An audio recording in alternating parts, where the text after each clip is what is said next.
我是个怂包系统，绑定了薄凉冷艳的大学教授，他不幸拿到强制爱破文剧本，最终会变成哭唧唧的卑微病娇小狗。齐白性冷淡，从不执行我发布的任务。窝囊2年后，我哭着找总部撑腰，强制他走剧情，和女主抵死缠绵，农奴翻身。我挑衅道：“你惨了。”当晚，我被他绑进公寓，吻到窒息。他欢悦地将尾巴探进我裙摆，勾唇一笑：“应该是你惨了哦，宝宝。以为我这2年在做什么？当然是把你变成我的女主啊！”做系统后，我中了头奖，绑定了冷漠无情的大学教授齐白，真是倒霉赛道的头奖。我读书的时候摊上齐白当导师，齐白指着论文一句一顿骂人：“你吃多了俊子写的东西吗？压缩文件还给我上密码，我没见过垃圾要锁起来的。你写的东西比红章来了都不敢签。”我一声不吭，只记得他那张脸不断放大，我的眼泪决堤一样泛滥。他骂我就像是一拳打到棉花上，我觉得应该挺暖和的。一怂多年，系统可以强制宿主执行任务，但我不敢。第一次出现，我顶着总部新给的免费皮肤和他解释剧情，他把我装进布袋里，放树上晒了3天太阳。还好这套兔子皮肤有毛，暖和。我每天都迎风哭成傻逼，边哭边用长耳朵擦眼泪，骂他：“我是系统，你敢惹我？”他道：“所以你敢惹我，那我死定了。”他淡淡的哼了一声，我又说：“你也不是非得做鸭。”钢笔尖一顿，甚至能听到齐白指尖用力力透纸背的声音。他不幸拿到了强制爱破文剧本，最终会变成哭唧唧求爱的卑微病娇，对女主强制爱，欲求不满，毫无节制。齐白点评了一句：“这和鸭有什么区别？”我竟无言以对。他和女主目前根本还不认识，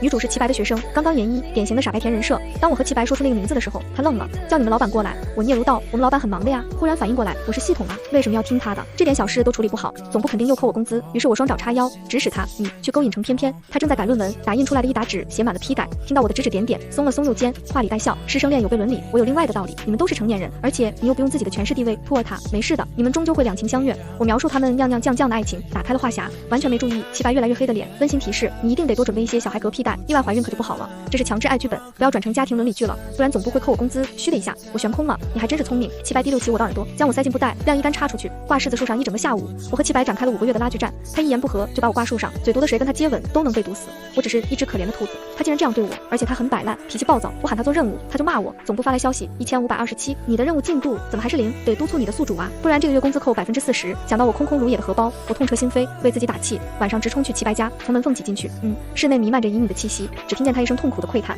随后一大丛尾巴弹出来，把我打到墙上。齐白掀了掀薄薄的眼皮，懒意洋洋，声音婉转动听，但很简洁：“滚！”他身后是狐狸尾巴。我就说总部给我的剧本标签里怎么还显示了兽人 play？ 我以为是因为他强制爱的时候太禽兽，服务器自动生成了兽人标签，合着他真不是人啊！齐白那丛尾巴招摇庞大，我只不过犹豫了片刻，他将我揽过去，眼底露着迷离的神色，鼻尖清秀，灼热的气息几乎烫得我往后缩，很香。他的声音很缓很慢，嘴角噙着的笑让我觉得不妙。下一刻，他张了嘴，狐狸尖牙印在我颈上，肯定很好吃。狐狸是杂食性动物，会吃兔子。他正欲咬下来，我挣开落到地上，二话不说跪下给他磕头：“呜呜，你不要吃我呀，宿主，我们俩绑定了，我死了你也不会有什么下场。呜呜，暴力不能解决问题。”但是解气，我涕泗横流。我是一只脆弱的兔子，生活将我反复捶打，我已经变得体弱多病，不好吃。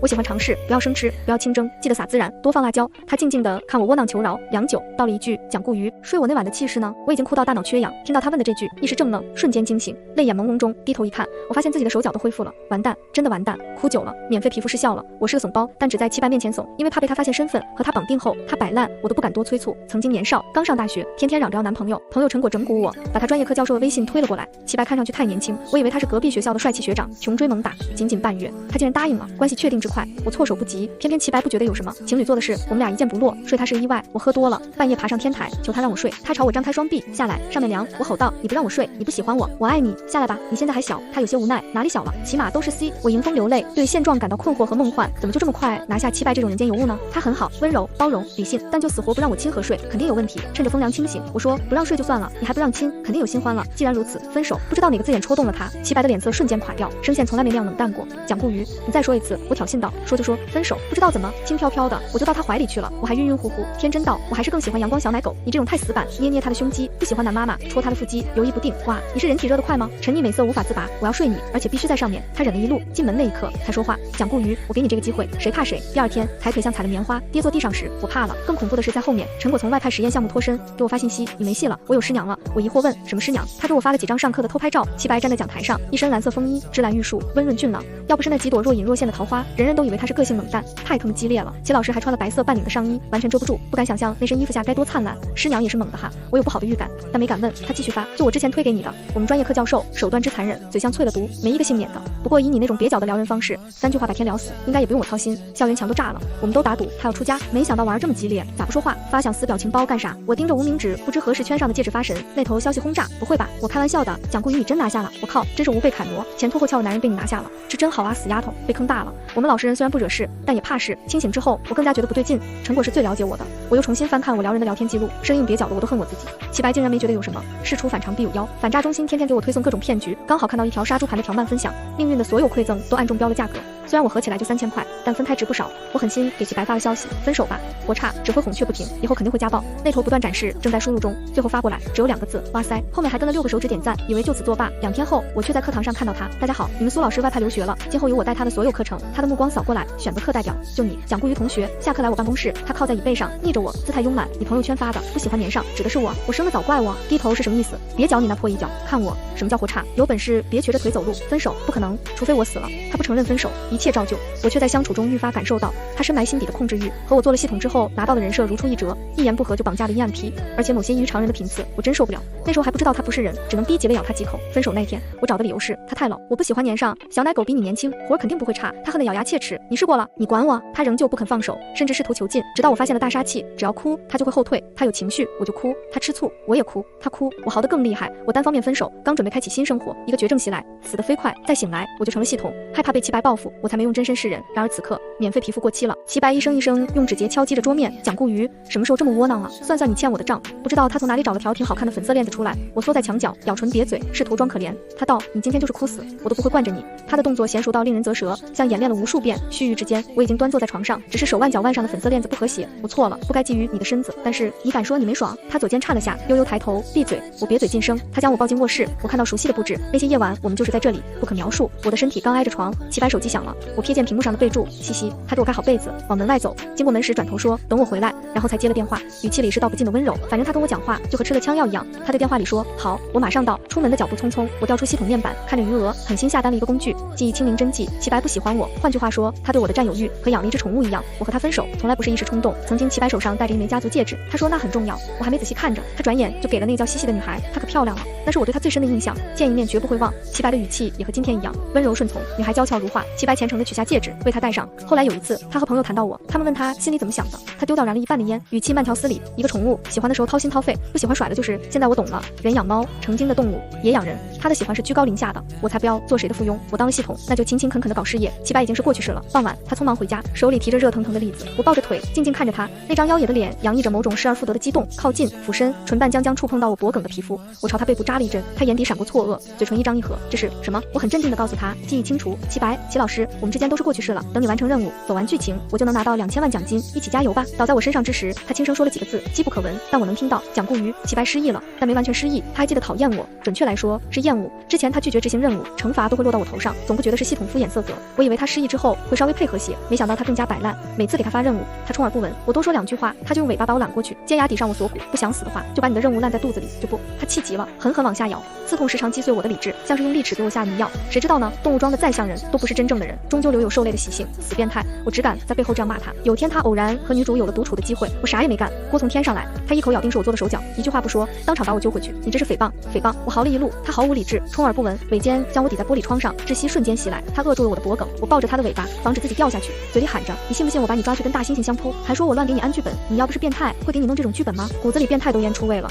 我憋气憋得开始咳嗽。他嗤笑一声，松了松力道：小兔子要死了，还这么嘴硬。我不仅嘴硬，牙齿更硬，趁他注意力不在尾巴上，我狠狠咬下去。他上身微颤，掌心迅速撑在墙面，稳住身体。我挑衅道：兔子急了也会咬人，现在懂这句话了吗？想起过去种种复杂情绪涌上心头，我是系统，哪个系统做成我这窝囊模样，还哭着求宿主做任务？我不干了，越想越生气，咬死你！我加重是咬的力度，嘴里漫出铁锈味才罢休。余光里，齐白压抑哼吟，痛得蹙眉，就这点本事。我抬眼和他对视上，就见他面上挂着挑衅，声线紧绷，眼中弥散着不屑，士可杀不可辱。你骂我你吃亏，你就是个小乌龟，我是皇帝，什么档次你敢瞪我？实力悬殊之下，他歪了歪脑袋，看傻子一样看我。他使劲揉捏我的耳朵，信不信我死给你看？我把自己勒死。他扬了扬下巴，死吧！我把绕紧的长耳朵绕回来，我是皇帝，凭什么听你的？他的嘲笑好讽刺。那晚我使尽力气抱着他的尾巴咬，两相缠斗，终究获胜。他满脸红晕，背靠床沿滑下，血落在地板上，滴成好看的梅花，临了还不忘把我扔出去，赶进来就吃了你。我挂在门把手上叫嚣，有本事开门，我们单挑。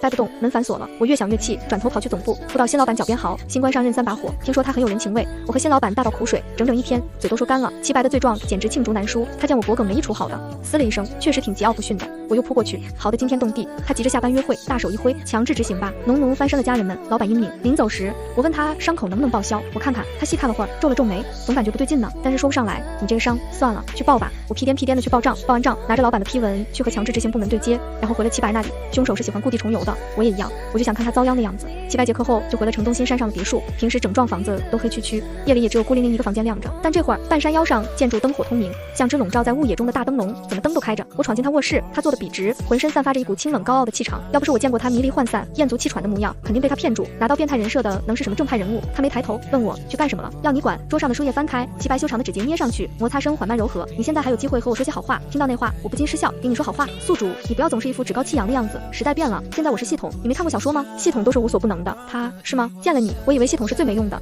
恰好强制执行部门的同事赶到，我一见靠山，立马翻身做主，叉腰大笑，整张脸比向日葵还灿烂。哈哈哈，你惨了，等着哭吧。我没用，但不代表我同事没用。齐白看着我，笑得温柔但锋利。同事和我对上目光，说交给我，你可以撤了。新开那家南木店还不错，老板我认识，报我名字能打折。太感谢了，能省一点是一点。刚背身，设备发出滴滴滴的响声，服务器连接，开启强制执行程序。快进到第3章，兽人 play。这一章是我亲自给齐白选的。女主对他没感觉，他低声下气，从早哭到晚，监视他，困着他，祈求他的爱。我就要看看他在女主面前哭成狗的模样，什么高岭之花，眼落成泥才好看。刚下山，同事就给我发了消息，什么时候回来？我回复道，天天看齐白那张脸都腻了，起码点8个，洗洗眼睛。8个，你应该吃不消，会哭的。我开玩笑，哈哈，区区8根，花了钱的，哭着也要享受完。那头顿了几秒，宝宝，你哭起来的确很好看。我正疑惑，和这个同事虽然关系还算可以，但也没到叫宝宝的程度吧？那头继续发，那9个可以吗？什么？因为我有9条尾巴呀。希望你不要厚此薄彼。不对劲，空气中突然飘起肃杀的味道，传讯器滴个不停，快跑！刚才不是我在和你讲话。齐白逃了，没来得及反应，几乎是下意识转身，拔腿被抓。齐白最粗壮那条尾巴将我牢牢箍住，身体悬空，我被迫和他对视，他的笑容进今夜的凉意，没什么温度。已选定新女主，即将回溯时间，修正剧情。女主姓名蒋顾瑜。5秒后，剧情修正结束。完蛋了，我捕捉到齐白眼里的灰暗，脊背发凉，只能任由他箍住我的腰肢。你没失忆？我吓到站立，手机突然响了，刚接起，那头连珠炮似的说话，蒋顾瑜简直无被楷模，其阎王都被你拿下了。说实话，你是不是扮猪吃老虎来着？滴滴滴，邮箱来信，恭喜您抽中八街乐队5周年巡回演出门票1张，下一站港城，敬请期待。我靠，时间真回溯到3年前了。这时候我和齐白还在交往中，他用尾巴将我递过去，身体落进他怀里，不知道走什么捷径，眨眼之间就到了房间内。快进到第3章节，兽人 play。那些大段颜色剧情涌进我脑海中，齐白的笑渐渐明朗。宝宝，原来你喜欢这样的，还好我尾巴多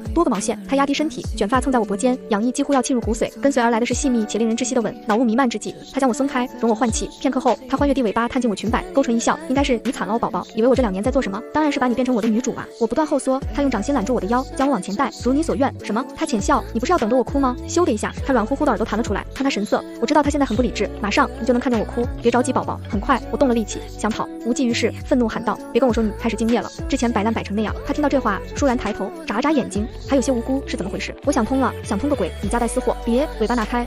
此后的日子，齐白严格按照剧情执行。我骂他，他无辜的瞪圆眼。你选的章节，我踢他，他伸手捏住我的脚踝，笑得恶劣。我干活的奖励吗？齐白的汗水和泪水连珠串似的滴落，力气这么小，怎么让我哭？往下一点，我会哭得更厉害。天花板上的雕花开始旋转，小天使荡来荡去。从那个角度看来，床上像开了一朵巨大的绒花，蓬松鲜艳的尾巴如同溺在水里一般飘摇。外面的男人，我哭得好看吗？看我，你只能看我。都说男人的眼泪，女人的兴奋剂，但那是以前，我恶趣味，想让高岭之花沉沦。现在倒是哭了，但不是我预想的那样。天杀的齐白，有病！更有病的是，我还得上课，每天我都一蹶不振，恨不得睡死在课堂上。时间回溯的唯一好处，就是我又可以和朋友们鬼混。临近期末，齐白的工作忙起来，我见缝插针，阳奉阴违。他在办公室帮我改完小论文，久违夸奖，有进步，我笑成花，眼睛弯弯。齐老师，那我能去玩吗？去哪儿？城西动物园，明天熊猫馆好几个活动，傍晚5点之前回家。5点，他挑眉，怎么？动物园里有晚上想跟你碰杯的狐狸精？我瘪嘴，怎么会？你怎么可以这么想我？家里有你这么漂亮的狐狸，我出去偷吃完全不正确的，而且情侣之间基本的信任都没有。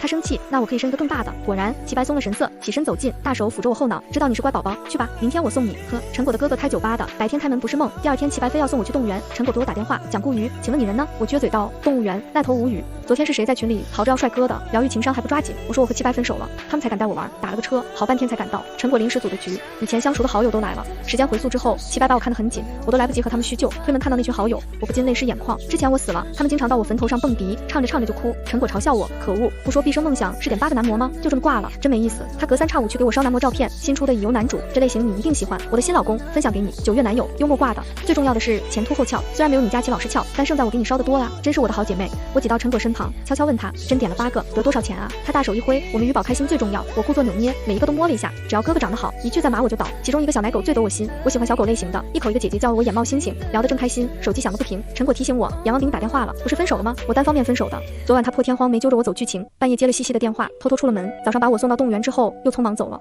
我不喜欢有人能牵动我的情绪，只要对象换得快，没有悲伤，只有爱。我摁掉铃声，齐白仍旧坚持给我打电话。陈果说，不会有什么急事吧？他毕竟是你导师。我呼出一口气，拿起来接通，那头冷道，在哪儿？我捂着听筒，小声说，动物园呢？不说了，我去看熊猫了，是吗？动物园怎么有蛤蟆叫？我环顾四周，听了听，哪里有蛤蟆？这都冬天了。陈果第一个发现，捂着嘴使劲扒拉我，干啥？他，顺着手指的方向，我听到了死亡的钟声，看到了自己的死期。齐白在相近的卡座，刚才坐着被流体熊挡住，我们都没有看到。他起身睨了我一眼，侧额，薄唇凑近手机听筒，声线冷硬，讲顾鱼，敢骗我？我会让你哭得很好看，乐不思蜀了是吗？这动物园不错，癞蛤蟆学人类，听蛤蟆叫姐姐，挺开心啊。他一边说着，一边迈着长腿逼近。完蛋了，之前他教过陈果，陈果也是个怕老师的，呆若鹌鹑，不敢出声。我同样和陈果抱团取暖，抬眼是齐白的腿，在网上，他一手垂着，一手叉腰，居高临下的压迫感，我抖抖索索。齐老师好。他从鼻腔里哼出一记冷意，蒋同学，刚才我口嗨，说自己分手了，因为前任哥移情别恋，脚踏两条船，他们都以为齐白是渣男。小奶狗尤为年轻热血，他的视线一过来，给了我一个安心的眼神。我暗叫不好，我真的只管你一个人叫姐姐。齐白身形一滞，我虎躯一震，他抬起水雾弥漫的眸子看着我，姐姐，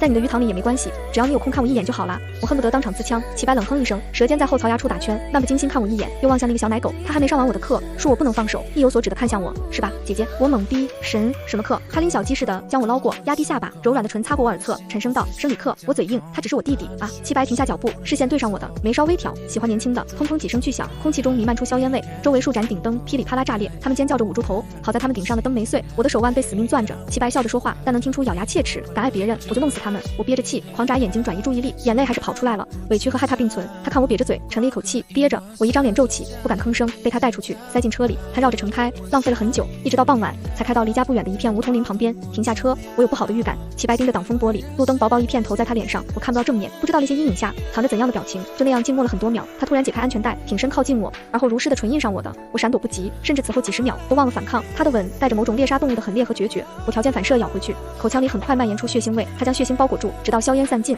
呼吸尽头，他松开我，容我换气。冬日的夜寒冷刺骨，雪簌簌而下，像细小的绒花。齐白的声线比这天气还冷，讲顾鱼，不说点什么吗？我应该说什么？是倒霉碰上他这个疯子，还是哄他，说我和那些人没关系？那一刻我还不知道问题的严重性，硬气道：说什么？有什么好说的？时间回溯了又怎样？按照原来的点，我马上就会和你说分手，提前一点也没关系。我看向他，正色道：齐老师，我们分手吧。他没说话，脊背贴合座椅，换了个闲散的姿势。再说了，凭什么他能脚踏两条船，我不能看帅哥？空气中蔓延着某种无边的死寂，一阵铃声急促闯进，陈果的。接听后却不是他在讲话，那几个弟弟真是善解人意，还来关心我有没有事。我捂着听筒，压低声音，没什么，下次找你们玩哦。一声一声，姐姐听得我心花怒放。齐白就静静看我接电话，余光里他看起来很柔和，我也忽略了那些如芒的灼热的视线，直到我的手机化为齑粉，尖叫声淹没在他细密猛烈的吻里，脑雾弥漫，宇宙崩塌那一瞬，他伸手掐住我的脖颈，敢对别人摇尾巴，我就掐死你。他缓缓收力，我给了他一巴掌，神经病，泪滴下去，砸到他手背上，他倏然松开，一大丛尾巴瞬间绽放。他侧着脸贴上我打他的手，脸颊爬了些红云，喉中阴出一串不明所以的哼唧。我看到他微闭着眼，笑里藏着深意，声音再也不是平日里脆寒的感觉。他苏着嗓音道：好爽。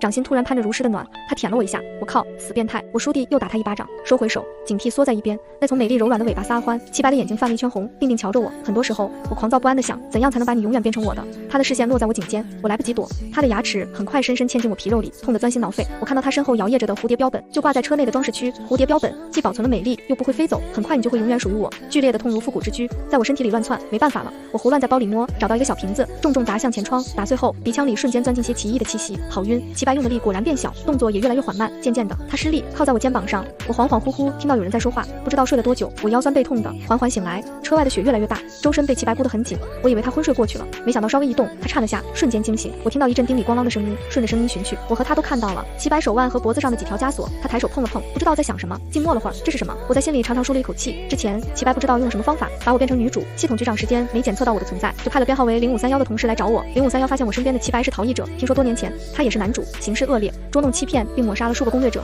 总部关押了他，他蛰伏多年又逃了，一直到今天他又开始作恶。本来0531和我细数他的恶劣时，我还不信，脑海中总想起他最初的模样，虽然嘴毒，但还算正直高尚，光风霁月。后来也只是占有欲强了些，我根本没往那些方面想，直到刚才他真的疯到想咬死我。我按下联络器，打碎置换药，喊来0531。对付这种高级别的逃逸者，他们有更强大的武器，齐白手腕和脖子上的锁链可以限制他的行为。我看向他说，可以理解为给疯狗拴的链子。他耸了耸肩，视线一过来，嘴角噙着无所谓的笑。我恐吓他，你要听话，不然这些东西就会杀死你哦，你别不信，劝你。他挺身吻上来，今夜交融，空气升温，忘情了。咽足后又自然地坐回去，歪了歪脑袋，然后我咬着唇往窗户后靠，目光紧紧贴在他身上，没什么变化。不会吧，他到底什么水平？这东西都对他没影响。看到我慌张的神色，他笑得恶劣，害怕了。蓦地，他突然剧烈咳嗽起来，我看到他震动的胸腔起伏不停。一会儿后，他捂着心口作戏。妻子状，嘴角带着嫣红的血，默默扫了我一眼。我小心翼翼说，就是这样，你最好做个好人。他往后靠，抵上椅背，桃花似的脸颊泛着红，一种莫名的禁忌在我们之间蔓延开。他咬着唇，血色浸的唇瓣红艳欲滴，纤长的手抚上脖子的枷锁，银黑色的，不知道谁设计的款式，那么像项圈，但我不敢说，怕齐白察觉到，觉得羞辱，恼羞成怒，再把我干掉。很晚了，回去吧。我小声说，他没说什么，突然动了身体，吓得我捂头防御。他白了我一眼，从后座拿了条粉色毛毯盖我头上，冷不知道说，嘴长着当摆设，我为了去酒吧，穿了短裙，光腿神器也不挡寒，谢谢。万物都是带有复杂性的，真不知道齐白的底色是什么。他一直在做慈善，资助了很多重男轻女家庭的女孩。他嘴毒，骂了学生，看到他们情绪不对，也会点一些吃的送到实验室慰问，默默的，只是行动。可是他又会玩弄人，甚至杀了很多攻略者，现在还要杀我，实在心绪烦扰。我靠在椅背上睡觉，车子缓慢行驶在雪地上，轻摇着，真是罕见的安宁。那东西还是有用。到了家，我看到齐白的嘴都没了血色，他破天荒没对我做什么，洗漱结束就把我丢进卧室睡觉，然后反锁了门，又这样。可惜那些工具只能束缚齐白，不让他作恶，只是反锁个门，没有惩罚。我狠狠踹了门一脚，嗷的一声被弹到地上，地板都要和我作对。我在地上躺了会儿，窗外噼里啪啦响起来，竟然下冰雹了。我有些害怕，迅速钻进被子里，大床可以滚来滚去，真是好不容易睡个安稳觉。第二天我没看到齐白，钟点工上来送的饭，一直到第4天他才出现，脸色好了些。我不禁暗喜，那东西真是太有用了。他睨了我一眼，说换衣服，今天有课，你的论文改好了。他前几天要吃人的，今天还能装若无其事，喊我去上课，不愧是妖怪，一点不内耗。出去的路上，我跟他商量能不能让我出去住。为什么？谁想跟定时炸弹住一起？我相信他们说的不全是真的，好多谣言都是这样传起来的。我觉得您这样清风霁月的人是不会随意杀害攻略者的。他轻描淡写，杀了102个。还有什么要问的？没了。他的选修课场场爆满，讲台上齐白一身灰蓝色风衣，面如冠玉，身材颀长，怪不得长得妖孽，因为真是妖孽。他讲的课题是狐狸的忠诚与智慧，动物行为学中的社会互动。我不感兴趣，坐在第一排头捣蒜，眼睛实在睁不开。狐狸作为聪明且适应性强的动物，其社会行为和忠诚度一直是动物行为学研究的热点。好不容易熬到课间，好多学生围着他问问题，我偷偷换了位置，坐到最后面去。旁边有几个没选到课的女孩，她们压低声音，难掩兴奋。我是智性恋，齐老师真的完美，踩在我 XP 上+1，而且他们齐声说不看那里，挑战失败。但是好烦好可惜，上次他穿高领都挡不住春光，今天嘴上还有伤。他们惋惜了好半天，我一直偷看后门，眼见齐白被更多人围住，起身迈步溜之大吉。陈果约我去玩，刚见面他抓着我上下查看，看完舒了一口气，还好他没对你做什么。我悻悻一笑，没事的，刚在鬼门关走了一遭而已。姐姐还记得我吗？上次那个小奶狗，他笑起来有个酒窝，皮肤很白，瘦瘦高高的，很是阳光。陈果和我耳语，他不是男模，刚上大学，临时被我哥拉去充数的。你回去之后一直拗着我要你的联系方式。林州靠近了一步，摊开手机，笑露虎牙，姐姐可以吗？我当下环顾四周，侦察兵似的左看右看，齐白肯定不知道我在哪里。0531说，